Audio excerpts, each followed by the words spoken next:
Alors à nos enfants, c'est une histoire d'espérance, une histoire de transmission, de sacrifice aussi, de sacrifice d'une génération pour la génération qui suit. En fait, c'est une histoire humaine, profondément humaine. Mais en fait, c'est un heureux hasard ce film. Au départ, j'étais parti à Madagascar pour faire aller un 26 minutes sur l'histoire de Tina qu'on voit dans le documentaire. Et quand je l'ai envoyé à Fidesco pour dire voilà, on peut le publier, il est fini, ils m'ont dit non, on va peut-être le faire, voir le projet plus grand, on fait la même chose dans 2 autres pays, donc à savoir en Zambie et au Brésil, et faire un vrai film, un vrai documentaire qui fait 3 portraits croisés.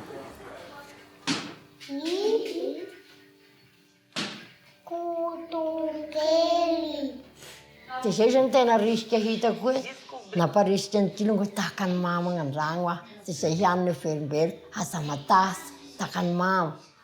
Milalao, mampianatra hirahira eny sy mba haiko aho dia ohatran'ny finaritra ito. Fidesco veut vous offrir les lunettes des volontaires pendant 1h15, 1h20. Alors j'ai trouvé que c'était un très beau projet de faire un film comme ça et j'ai accueilli François avec beaucoup de joie. C'est l'occasion de faire connaître cette réalité avec ce qu'il y a de difficile, mais aussi avec l'immense espérance qu'il peut y avoir dans ces favelas. Il y a 3 enfants, 3 personnages principaux. D'abord, il y a Tina, une petite malgache qui avait 6 ans lorsque j'ai été tourné, qui pour moi était une petite fille très douce et très joueuse. Après, tu as Walter dans la favela brésilienne. Walter, il est calme et très bienveillant, altruiste. Et après, on a Cecilia en Zambie. Et Cecilia, pour moi, elle est très espiègle et un peu intrépide aussi. Ouais. Chaque père, chaque mère, me semble-t-il, va se reconnaître dans les personnages des parents, dans la figure des éducateurs qui œuvrent vraiment et qui se sacrifient même pour faire grandir leurs enfants. Et ben, ils vont se reconnaître eux-mêmes.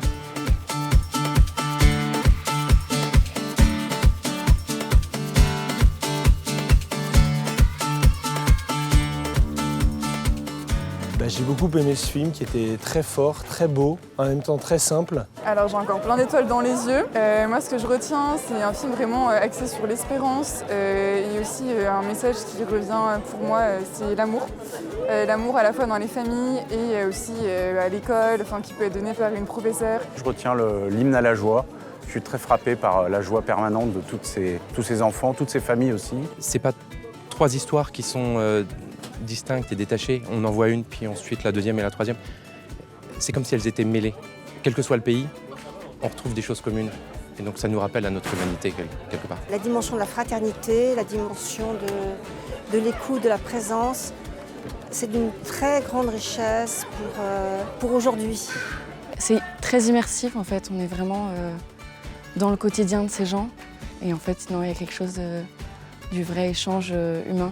En fait, là, dans ce film, on donne la parole à des gens qui ne l'ont jamais. Et en fait, c'est parce que chaque histoire est vraiment très touchante et très intéressante à partir du moment où on prend le temps de l'écouter. C'est quelque chose que j'ai envie de continuer à faire parce que ça m'a vraiment marqué.